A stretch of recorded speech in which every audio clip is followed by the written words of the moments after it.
Meu nome é Ezequias e essa é a minha história. Minha história é um excelente exemplo da intervenção de Deus e da vida de seu povo.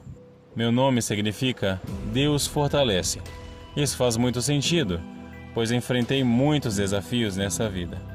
O reino de Israel está quebrado. A maioria dos membros da tribo de Benjamim, bem como membros da tribo de Judá, estabeleceram-se como reino de Judá, às vezes conhecido como o Reino Sul de Israel, com sua capital em Jerusalém. As outras 10 tribos mantiveram o título de Israel e tornaram o Reino do Norte, com sede em Siquém, na Samaria. Sou filho de Acás, rei de Judá. Meu pai foi um rei maligno. Deus estava muito descontente com ele e permitiu que o rei Arom o derrotasse na batalha. Meu pai praticou muitas práticas destrutivas, como idolatria e sacrilégios contra o templo do Senhor. Ele se afastou completamente de Deus e começou a sacrificar aos deuses de Damasco, que o haviam derrotado, o que é estranho, considerando que meu avô era um bom rei. Então não está claro por que meu pai se afastou tanto dos ensinamentos do Senhor. Suas atividades repugnantes incluíram executar meus irmãos, o que foi um mal colossal que o reino de Israel já vinha praticando. Meu próprio pai executou seus filhos. Agora sou rei. Meu próprio reinado começou quando eu tinha 25 anos de idade. Em contraste com meu pai, comporte-me de maneira honrosa aos olhos do Senhor, espelhando tudo o que Davi, meu antepassado, havia feito no passado. Removi os altos lugares de adoração pagã. Quebrei as imagens, as pedras memoriais e cortei os azerins. Aserá era o nome de uma deusa pagã da fertilidade e do objeto de culto de madeira, dedicado a ela. Aserá é quase sempre referida como um poste sagrado, elegido em honra à deusa da fertilidade. A escritura também faz referência à imagem esculpida de Aserá. Assim que Josué morreu, a adoração a Aserá atormentou Israel, devido à conquista incompleta de Canaã. Aserá era caracterizada por um tronco de árvore, sem galhos, plantadas no chão. O tronco era normalmente esculpido em uma representação simbólica da deusa. Como resultado da conexão com árvores esculpidas, os lugares de adoração a Aserá eram comumente chamadas de bosques. Considerada a deusa da lua, Aserá era frequentemente apresentada como consorte de Baal, o deus do sol. Apesar das instruções claras de Deus, a adoração a Aserá foi um problema recorrente em Israel. À medida que Salomão se afundava na idolatria, uma das divindades pagãs que ele trouxe para o reino foi Aserá, chamada de deusa dos Sidônios. Foi isso que eu destruí. Deus detesta completamente a idolatria. Ela atrai a ira de Deus sobre os envolvidos. Tragicamente, a condição dos levitas e do templo estava muito ruim. Os levitas eram uma tribo de israelitas que descendiam de Levi. Os sacerdotes de Israel eram um grupo seleto de homens qualificados da tribo de Levi, responsáveis por vários aspectos do culto, do tabernáculo ou do templo. De acordo com a lei, todos os sacerdotes eram obrigados a ser levitas, mas nem todos os levitas eram sacerdotes. Mesmo esses homens haviam fechado as portas da sala externa, apagado as lâmpadas e não queimado incenso ou oferecido holocaustos. E isso aconteceu nos dias de meu pai. Percebi que era necessário reabrir o templo para a limpeza e garantir seu funcionamento adequado. Então, eu esmaguei em pedaços a serpente de bronze que Moisés havia feito, pois até aqueles dias os israelitas haviam queimado incenso a ela, e ela era chamada de Meustan, uma escultura de bronze. Que pena que o objeto que Deus usou para libertar seu povo se tornou um objeto de adoração. Reconheci que as calamidades que vieram ajudar ocorreram por causa de nossa desobediência. Escolhi honrar a Deus e não seguir os passos de meu pai, o rei Acás. Chamei os sacerdotes e levitas para se concentrarem em seu chamado, pois o Senhor os havia escolhido. Voltando a se concentrar em seu chamado e propósito central de servir e honrar a Deus, era essencial. Confiei e dependi com confiança no Senhor, o Deus de Israel, pois me apeguei ao Senhor, não desviei de segui-lo fielmente, mas guardei seus mandamentos, que o Senhor havia ordenado a Moisés. Restaurei seu templo e ofereci sacrifícios e ofertas queimadas. Judá também se reuniu para oferecer sacrifícios ao Senhor Deus. Ordenei aos levitas que cantassem louvores ao Senhor com as palavras de Davi. Adoramos a Deus com as melhores palavras que podemos encontrar, as grandes salmos de louvor escritos pelo rei Davi. Uma vez que tivemos feito sacrifícios apropriados e purificado o templo em nossos próprios corações perante o Senhor, a Assembleia foi convidada a trazer suas ofertas pessoais. Um dos grandes propósitos para sacrifício pessoal e adoração foi agora restaurado. O povo tinha um forte desejo de honrar a Deus através de sacrifícios, e quando tiveram a chance, os sacerdotes ficaram impressionados com a resposta da Assembleia. E por causa de tudo isso, o Senhor estava comigo. Tive sucesso onde quer que fosse. Derrotei os filisteus até Gaza e suas fronteiras, desde a torre de vigia isolada até a cidade fortificada populosa. Agora, no 4º ano de meu reinado, Salmanéser, rei da Síria, subiu contra Samaria e a sitiou. Ao final de 3 anos, ele enfrentou 10 tribos de Israel e as capturou. Quando isso aconteceu, soube que as 2 tribos de Judá seriam as próximas. Isso foi parte de uma campanha mais extensa da região. Aprendi uma lição importante com os eventos infelizes que acometeram o Reino do Norte. Pude testemunhar pessoalmente as consequências resultantes do afastamento do povo de Deus de seu Deus e de sua palavra, adorando outros deuses. Observar algo assim fornecer ao Reino Sul de Judá uma lição sombria. A destruição perversa causada pelos assírios demonstrou o terrível destino que pode acontecer ao povo de Deus se desobedecerem a Deus. O povo do Reino do Norte não era menos descendente de Abraão do que o povo do Reino do Sul. Por isso, o povo de Judá conseguiu ver claramente que eles também estariam sujeitos ao julgamento se parassem de ouvir e obedecer aos comandos de Deus. A Assíria era uma nação poderosa, com sua capital sendo Nínive. Os assírios eram conhecidos por sua pura maldade. Eles cobriram e conquistaram outros países com grande crueldade. A história de suas práticas hediondas se espalhou. Eles empalavam seus inimigos e governavam pelo terror. Então, quando Senaqueribe, rei da Assíria e sucessor de Salmanéser, subiu contra todas as cidades fortificadas de Judá, exceto Jerusalém, as capturou, enviei palavra ao rei da Síria em Laques, dizendo: Rei, retire-se de mim. O que você impuser, suportarei. Aproximadamente 5 anos após a queda de Samaria, o rei da Assíria trouxe sua força contra Judá. Nós havíamos resistido a ele antes, mas desta vez foi um pouco diferente.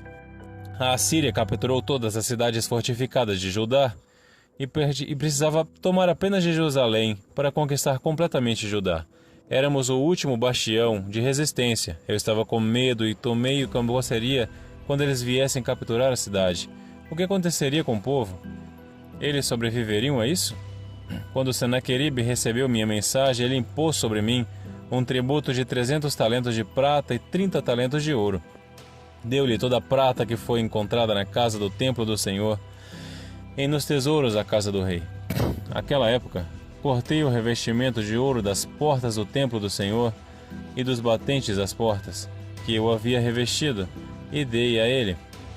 Esperávamos que nossa política de apaziguamento tornasse Judá segura, mas isso só levou ao empobrecimento do reino e do templo.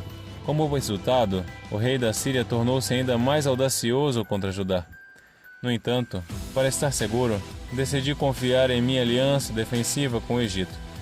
Eles nos ajudariam.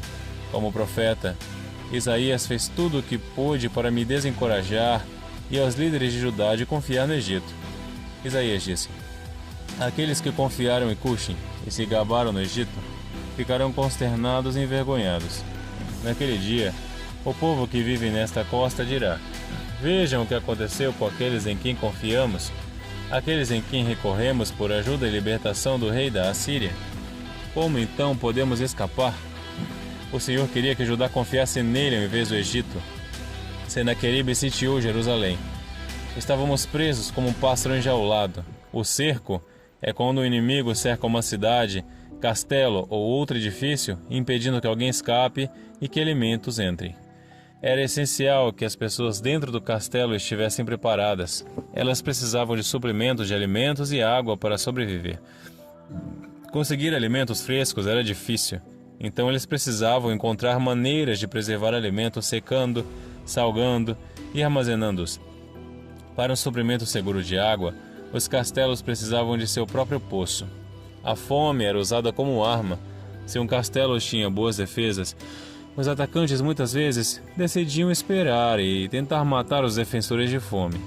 Não era incomum que os que estavam dentro do castelo recorressem a comer seus cavalos ou até mesmo seus cães e gatos, conforme os suprimentos diminuíam.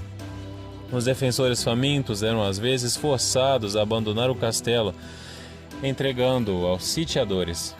A fome era um fator-chave, mas os exércitos atacantes também forçavam problemas. Manter um exército grande o suficiente para sitiar um grande castelo e mantê-los alimentados e armados era um desafio extremamente caro. Exércitos reais muitas vezes não davam escolha aos agricultores senão vender seus produtos ao exército a preços baixos. Então Senaqueribe enviou seus principais oficiais, o Tartan, o Rabsaris e o Rabsaken, juntamente com um grande exército de Laquis para Mini Jerusalém. O Rabsaken, o título. Ele descreve o comandante de campo do exército assírio, representando o rei assírio Senaqueribe. Eles subiram a montanha e chegaram a Jerusalém. Após subirem a montanha e chegarem a Jerusalém, pararam junto ao aqueduto da piscina superior. Parecia que o Rabsaken tinha a situação completamente sob controle. Ele conseguiu entrar na cidade de Jerusalém e ficar na fonte vital de água, que era o sustento de Jerusalém, quando estava sob cerco.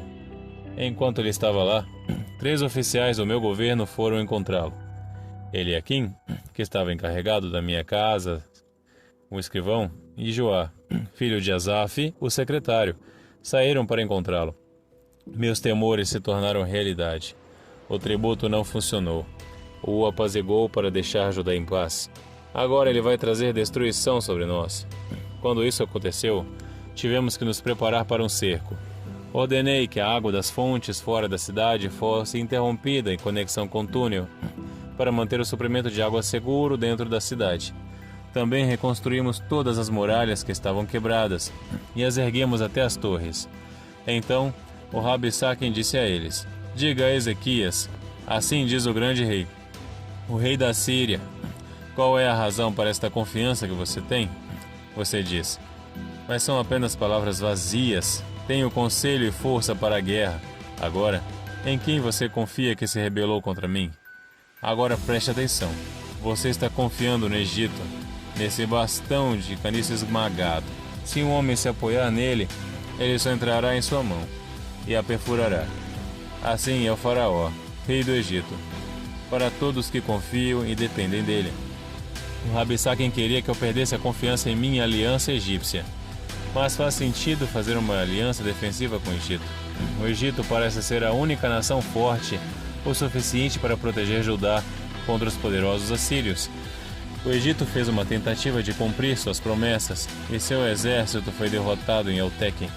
O Rabsaken viu isso. O Rabsaken antecipou a resposta dos líderes de Judá. Nós diríamos: Rabsaken, você disse que não podemos confiar no Egito. Tudo bem, não confiaremos. Mas podemos confiar no Senhor nosso Deus. Então o Rabsaken disse: mas se você me disser que confiamos e dependemos do Senhor nosso Deus, não foi ele cujos altos lugares e altares Ezequias removeu? E disse a Judá em Jerusalém: vocês devem adorar apenas diante deste altar em Jerusalém. O Rabsaken sabia do fato de que eu havia realizado reformas extensivas em Judá, uma das quais foi a destruição dos altos lugares. Apesar disso, o Rabsaken estava convencido de que Deus estava verdadeiramente irritado com minhas reformas. Como resultado, ele acreditava que eu não deveria esperar a assistência do Senhor Deus de Israel. O Rabsaken diria: olhe todos os lugares onde as pessoas costumavam adorar o Senhor Deus de Israel. Costumava haver muitos deles. Desde que Ezequias chegou ao poder, agora apenas um lugar. Mas é sempre melhor. Então o Senhor Deus de Israel deve estar bastante irritado com Ezequias. O inimigo de nossas almas tem uma maneira habilidosa de desencorajar nossa obediência. Como ele comandava exércitos muito mais poderosos, ele estava em posição de marchar diretamente para Jerusalém sem este pequeno discurso. Mas o Rabi Saquen preferiria se Judá simplesmente desistisse por medo, desânimo ou desespero. O Rabi Saquen disse: agora faça um acordo com meu senhor, o rei da Assíria, e eu lhe darei 2.000 cavalos. Se da sua parte você puder colocar cavaleiros neles, como então você pode rechaçar mesmo o oficial do menor dos servos do meu mestre? Quando você confia no Egito para carros e cavaleiros, agora eu subi contra este lugar para destruir sem a aprovação do Senhor.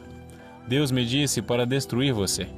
Eu estou apenas fazendo a vontade dele, e não há nada que você possa fazer para impedir. Então é melhor você se render. Nesse ponto, o Rabi Saquen zombou do nosso exército relativamente pequeno. Ele lhes disse: mesmo que nós o ajudássemos com 2.000 cavalos, não adiantaria. Sua mensagem básica é que poderíamos vencê-lo com uma mão amarrada nas costas. Você pode imaginar como foi difícil para o meu governo ouvir isso? Meu povo também estava sentado nas muralhas, ouvindo Rabi Saquen. Meus homens estavam pensando: já é ruim o suficiente que temos que ouvir isso. Mas dado que ele está falando em hebraico, todos vão ouvi-lo. E logo o povo ficará tão desanimado que se levantará contra nós e nos fará nos render. Então Eliaquim, filho de Melquias, Sebna e Joá, disseram ao Rabi Saquen: por favor, fale com seus servos em aramaico, pois entendemos isso, e não fale conosco em hebraico na presença do povo que está na muralha. Mas o Rabi Saquen disse a eles: meu mestre me enviou apenas a seu mestre e a você para dizer estas coisas. Ele não me enviou aos homens que estão na muralha, que estão condenados pelo cerco a comer seus próprios excrementos e beber sua própria urina juntamente com você? Não me importava para o Rabi Saquen se o povo comum de Jerusalém conseguia ouvi-lo ou não. Esse era um dos seus objetivos. Quanto mais medo, desânimo e desespero ele pudesse espalhar, melhor ele gostava. Dizer ao Rabi Saquen para não fazer isso era o equivalente a dizer a uma criança travessa para não fazer algo. Ele mal podia conter sua excitação em se dirigir ao povo de Jerusalém.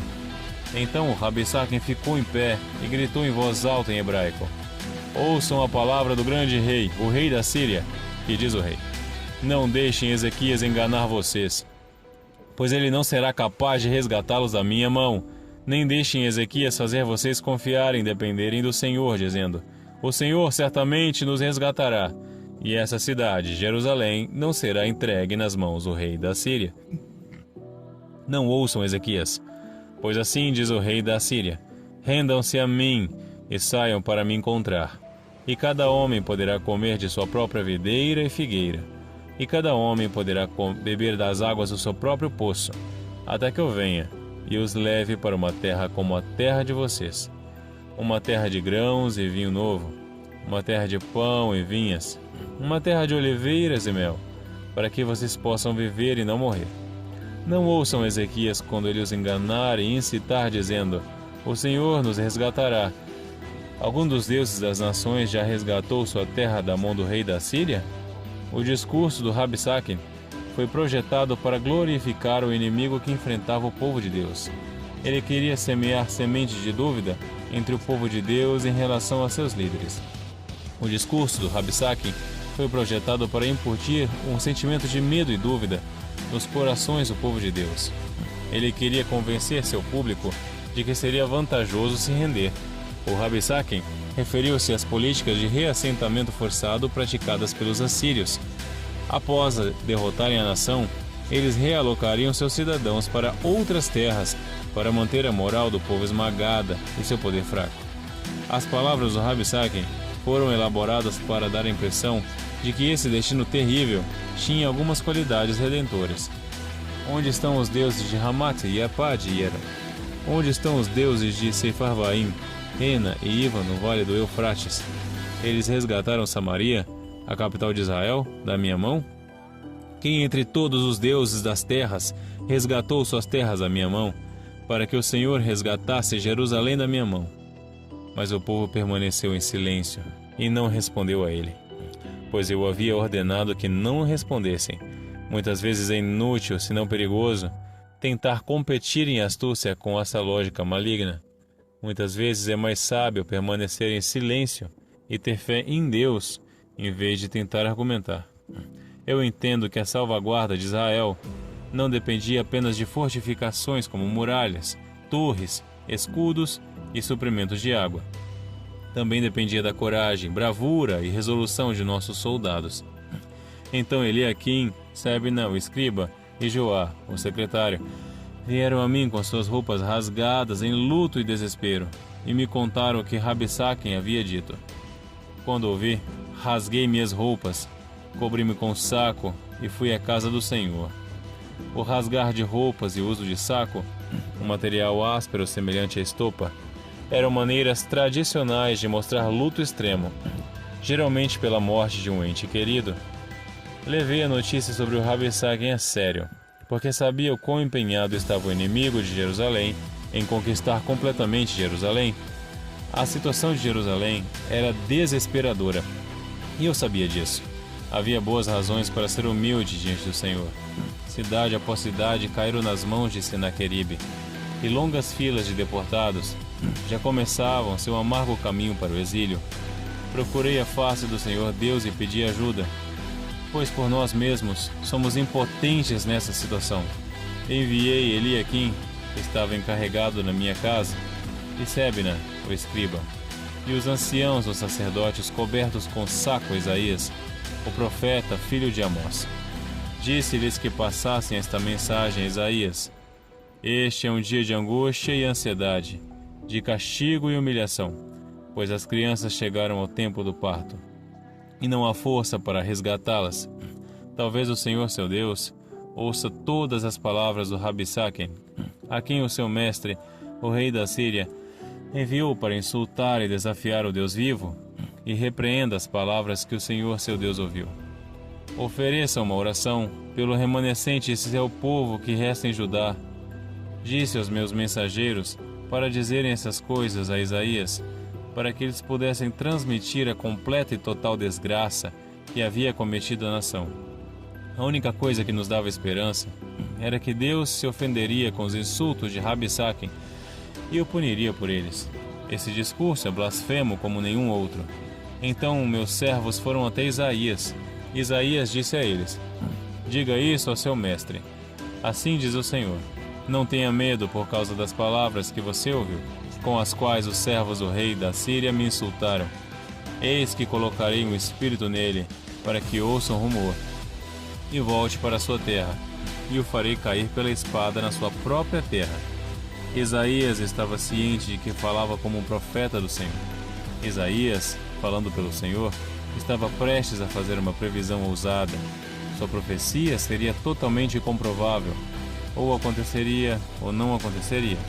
Isaías seria conhecido como um verdadeiro profeta ou um falso profeta em breve. Isso me fez saber que as palavras do Rabsaquem eram apenas palavras. Não precisava ter medo delas. Fui consolado por essas palavras. Agora o Senhor falou através do profeta Isaías, dizendo que ele havia ouvido aquelas palavras. Era evidente que Deus levou essa ofensa pessoalmente. O Senhor chama Rabsaquem e os outros oficiais do exército de servos do rei da Síria. Então Rabsaquem voltou e veio o rei da Síria em batalha contra Libna, uma cidade fortificada em Judá. E quando Rabsaquem estava fora, os assírios descobriram que tropas egípcias lideradas por um monarca etíope estavam avançando do sul. Essa seria a intervenção egípcia que a Síria temia e que muitos em Judá confiavam. Como o profeta Isaías havia predito, isso não resultaria em nada.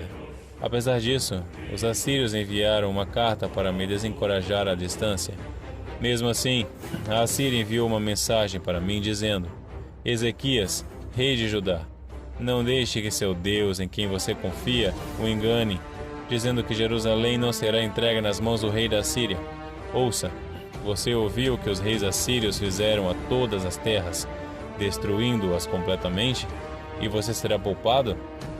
Os deuses das nações em quais meus antepassados destruíram os resgataram? Osã e Arã da Mesopotâmia, e Rezef e o povo de Éden que estavam em Telassar? Onde está o rei de Ramate, o rei de Arpate, na Síria do Norte? O rei da cidade de Sefarvaim, Ema e Iva? Senaqueribe desafiou Deus. Ele falou blasfemas com a sua boca e arrogantemente assumiu sua própria liderança. Recebi a carta das mãos dos mensageiros e ali. Depois subi à casa do Senhor e a espalhei diante do Senhor. Orei diante do Senhor e disse: Ó Senhor, Deus de Israel, que está entronizado acima dos querubins da arca e do templo. O Senhor é o Deus. O Senhor é o sozinho de todos os reinos da terra. O Senhor fez os céus e a terra, ó Senhor. Incline o teu ouvido e ouça. Senhor, abra os olhos e veja. Ouça as palavras de insulto de Senaqueribe, que ele enviou para insultar e desafiar o Deus vivo. É verdade, Senhor, que os assírios devastaram as nações e suas terras e lançaram seus deuses no fogo, pois eles não eram deuses reais, mas apenas a obra das mãos dos homens, madeira e pedra. Por isso puderam destruí-los. E agora, ó Senhor, nosso Deus, por favor, nos salve da mão dele, para que todos os reinos da terra saibam, sem dúvida alguma, que o Senhor, ó Deus... Então Isaías, filho de Amós, enviou uma mensagem para mim dizendo: Assim diz o Senhor, o Deus de Israel. Ouvi a sua oração a mim sobre Senaqueribe, rei da Síria. Essa é a palavra que o Senhor falou contra ele. A filha virgem de Sião o desprezou e zombou de você. A filha de Jerusalém balançou a cabeça atrás de você. Quem você insultou e blasfemou? Contra quem você levantou a voz e altivamente levantou seus olhos? Contra o Santo de Israel. Através de seus mensageiros, você insultou e desafiou o Senhor. E disse orgulhosamente: Com meus muitos carros, subi as alturas das montanhas, as partes mais remotas do Líbano. Cortei suas altas árvores de cedro e suas escolhidas árvores de cipreste. Entrei em suas mais distantes moradas, sua floresta mais densa. Cavei poços e bebi águas estrangeiras. E com a sola dos meus pés, sequei todos os rios do Egito em Finua. Você não ouviu? Perguntou Deus de Israel. Há muito tempo fiz isso. Desde os tempos antigos eu planejei. Agora eu trouxe a passar para que você, rei da Síria, fosse meu instrumento para transformar cidades fortificadas em montes de ruínas. Por isso seus habitantes eram importantes. Eles ficaram abalados em espírito e envergonhados. Eles eram como plantas do campo, a erva verde, como a grama nos telhados, queimada antes de crescer. Mas eu, Senhor, conheço seu assentar a Senaqueribe, seu sair, seu entrar e sua fúria contra mim. Por causa de sua fúria contra mim, e porque a sua arrogância e complacência chegaram aos meus ouvidos, colocarei meu anzol em seu nariz e meu freio em seus lábios, e o farei voltar para a Síria, pelo caminho que você veio. Então este será o sinal para você, Ezequias. Este ano você comerá o que cresce por si mesmo. No segundo ano, o que brota espontaneamente. E no terceiro ano, semear e colher. Plantar vinhas e comer seus frutos. Os sobreviventes que restam da casa de Judá novamente lançarão raízes para baixo e darão frutos para cima. Pois um remanescente partirá de Jerusalém, um grupo de sobreviventes do Monte Sião. O zelo do Senhor dos Exércitos realizará isso. Portanto, assim diz o Senhor sobre o rei da Assíria: Ele não virá a esta cidade de Jerusalém, nem atirará uma flecha ali, nem virá diante dela com escudo, nem lançará uma rampa de cerco contra ela. Pelo caminho que ele veio, pelo mesmo caminho ele retornará. E ele não entrará nesta cidade, declarou o Senhor. Pois protegerei esta cidade para salvá-la, por minha causa e por causa do meu servo Davi. Então aconteceu naquela noite que o anjo do Senhor saiu e matou 185.000 homens no acampamento dos assírios. Quando os sobreviventes acordaram de manhã, eis que todos os 185.000 estavam mortos. Este exército formidável foi aniquilado em uma única noite pela simples e grande intervenção de Deus. Contra todas as probabilidades e contra toda a expectativa, exceto a expectativa da fé, o exército assírio foi rechaçado, sem sequer disparar uma única flecha em Jerusalém. O imparável foi detido e o invencível foi derrotado. Deus foi capaz de realizar essa tarefa com facilidade. De certa forma, O Senhor teve muito mais dificuldade em colocar os corações e mentes de seu povo no lugar certo. Uma vez que estavam lá, foi simples para Deus delegar essa tarefa a um de seus anjos. Isso aconteceu exatamente da maneira que Deus havia previsto. O rei assírio partiu ainda cheio de orgulho.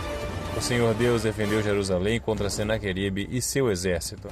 Bastou um golpe do anjo do Senhor para livrar Judá de seu inimigo. 185.000 soldados assírios foram mortos instantaneamente. O Senhor é bom. O rei assírio, como Golias, o filisteu que zombou do Senhor, foi derrotado. Senaqueribe, rei da Síria, partiu e voltou para casa e viveu em Nínive. Após essa retirada de Judá, Senaqueribe encomendou um registro. O registro fala de suas conquistas em Judá, apesar do fato dele não ter conquistado.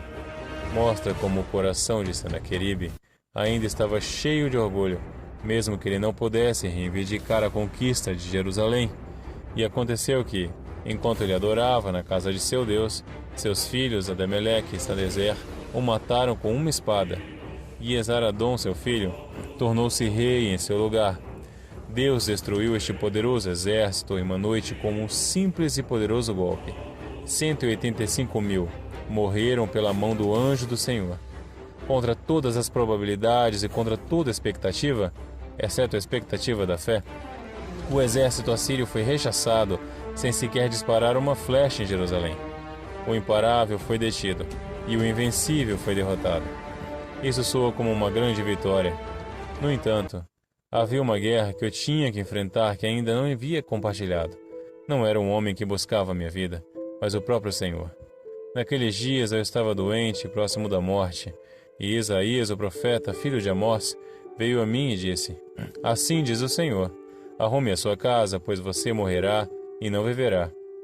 Nem todas as pessoas recebem tempo para arrumar sua casa. Eu sairia dessa com vida? Virei-me para a parede e orei ao Senhor, dizendo: Lembre-se agora, Senhor. Peço que caminhei diante de Ti em verdade e com um coração leal, e fiz o que era bom aos Teus olhos. E chorei amargamente.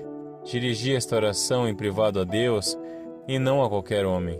Mesmo que Deus quisesse minha vida, é só a Ele que posso recorrer por libertação. Depois disso, Isaías foi embora e depois voltou. Ele falou comigo, dizendo: Isto é o que o Senhor, o Deus de Davi, seu pai, diz. Ouvi a sua oração, vi as suas lágrimas, certamente eu o curarei. No terceiro dia, você subirá à casa do Senhor e acrescentarei aos seus dias 15 anos.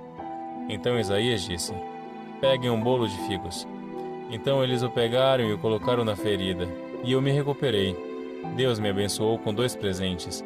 Primeiro, Ele me concedeu o dom de uma vida prolongada. Em segundo lugar, Ele me deu o dom de saber que eu só tinha 15 anos restantes. Meu nome é Ezequias, e essa é a minha história.